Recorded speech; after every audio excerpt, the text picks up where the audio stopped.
Morning. I'd like to introduce Blake Grossman, Senior Vice President and Director of our new Advanced Strategies Group. Blake.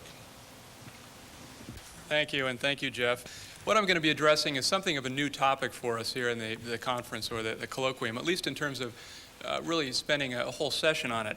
We'll be talking about active management, and in particular its future at Wells Fargo Nico Investment Advisors. And we wanted to devote a whole session here in order to share with you a major announcement.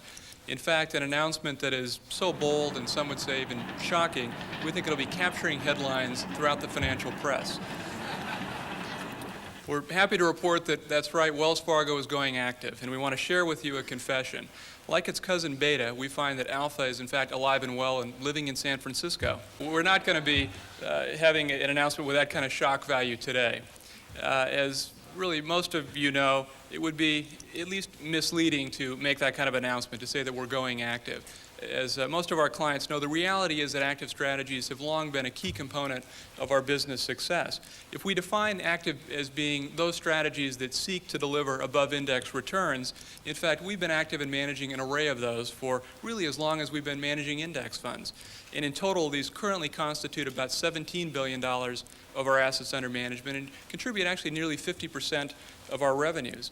They range from tactical asset allocation, which was first funded in 1978, and is arguably the most successful quantitative or structured active strategy ever in terms of the total assets under management in the industry and the total value added over a static benchmark. Tilted index funds, which were also introduced and first developed at Wells Fargo. This started back in 1978 as well, and in fact our longest running strategies in this area have been top decile performers. Index arbitrage, something we've been active in virtually since futures started trading here in the U.S., and more recently extending that kind of work to a variety of new derivatives out there, particularly in the area of swaps and over-the-counter based derivatives in order to earn incremental returns for our clients. The real news is that in addition to what we do on the index side, we are an active manager, not in the traditional or individual security selection sense, but in the sense of opportunistically applying the tools of index and structured portfolio management in order to capture above-index returns for our clients. So what we wanted to share with you today is not so much a revolutionary announcement, but rather to share our business plan in the active strategies area. And in particular, to share with you our strategic thinking and objectives, where we see this business going in the next 3 to 5 years, both for our firm and for the industry, and to deal with these things at a very conceptual and macro level, really sharing with you our philosophy and values in this area as opposed to specific product announcements.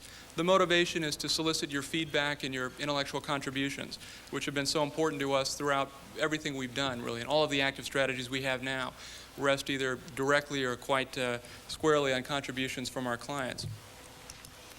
Our business plan, in a nutshell, is to get more active in the field of active, to expand the investment we make in order to develop additional value-added strategies.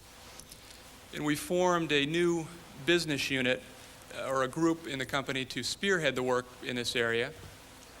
And it's going to be backed with significant incremental research and development and implementation resources. The objectives of the business plan are really summarized in 3 main areas.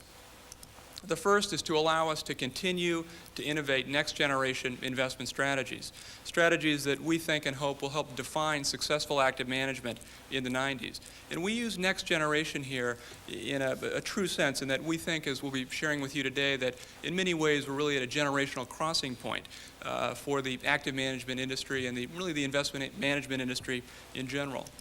We also think this is an important way to broaden our overall business mission, to expand the breadth and depth of strategies that we offer that can deliver above-index returns, and to extend the franchise that we've developed around so efficiently capturing investment indexes and extending that to efficiently capturing a broader array of investment ideas.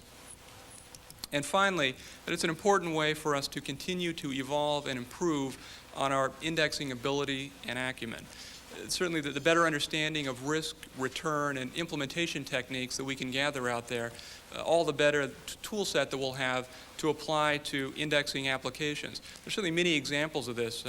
In particular, what we've learned on the implementation, really the trading side, in running strategies such as tactical asset allocation, going back a number of years, and more recently on the swaps and enhanced strategies